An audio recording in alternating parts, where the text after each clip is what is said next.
नमस्ते, मैं अविचल Dubey. Corona virus के नए वेरिएंट एक्सी वेरिएंट को लेकर चिंताएं तेज हो चुकी हैं दुनिया भर में और भारत में भी इसकी चर्चा तेज हो चुकी है।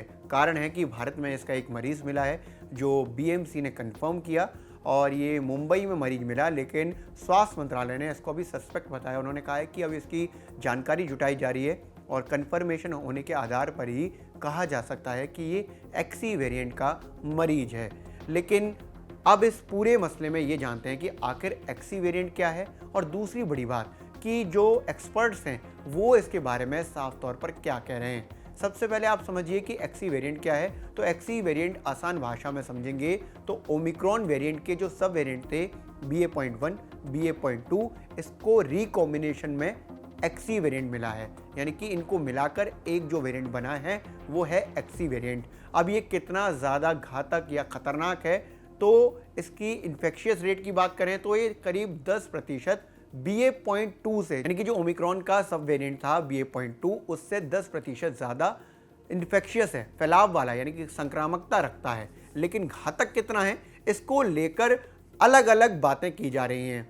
देश की top virologist doctor Gagandeep Kang की बात माने तो उन्होंने कहा है कि इसको लेकर चिंताएं करना अभी उचित नहीं है, ये ठीक नहीं है। क्यों कहा है, इसको भी समझ लेते हैं। डॉक्टर गगनदीप कांग ने कहा है कि ओमिक्रॉन के जो दूसरे सब वेरिएंट्स थे, यानी कि BA.1, BA.2, उसके मुकाबले इससे ज़्यादा गंभीर परिणाम आने की उम्मीद नहीं है और ये अच्छी बात है। उन्होंने कहा कि वेरिएंट्स तो आएंगे क्योंकि लोग ट्रैवल कर रहे हैं और ऐसे में एक्सी वेरिएंट के बारे में हमें अभी चिंता नहीं करनी चाहिए।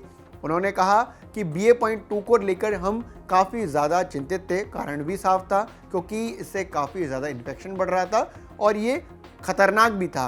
एक्सी वेरिएंट BA.1, BA.2 के मुकाबले उतनी गंभीर स्थिति पैदा नहीं कर सकता। वहीं एक्सपर्ट्स का एक धड़ा ये मानता है कि चूंकि ये सब वेरिएंट ऑफ ओमिक्रॉन से ज़्यादा खतरनाक है, ज़्यादा इन्फेक्शियस है, तो ये चौथी लहर लाने के लिए आशंकित करता है। जनवरी 2022 में ही इस हाइब्रिड वेरिएंट की पहचान मिली, यानी कि हाइब्रिड यानी कि BA.1, BA.2 ओमिक्रॉन के सब वेरिएंट से मिलकर एक तीसरा वेरिएंट बना जिसको एक्सी कहा जा रहा है और अभी तक इसके करीब 650 मामले आ चुके हैं।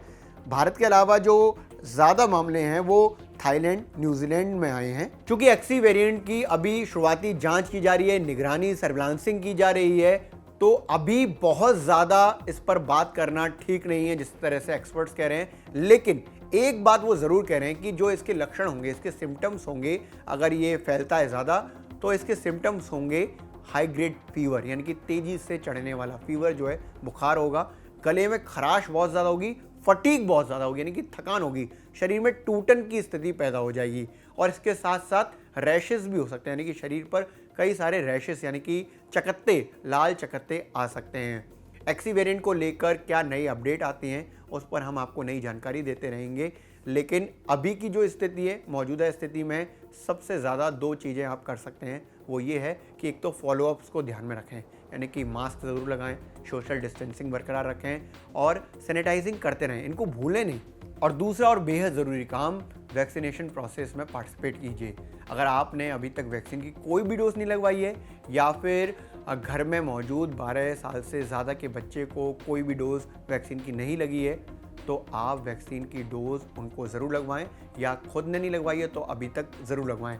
अगर आपने वैक्सीन की डोज को कंप्लीट नहीं, यानी कि फुली वैक्सीनेटेड नहीं हुए हैं, एक डोज लगवा ली, दूसरी डोज का अंतराल पूरा होने के बाद दूसरी डोज ज़रूर लगवाएं और जिनको प्रिकॉशनरी डोज मिल रही है वो भी ज़रूर लगवाएं।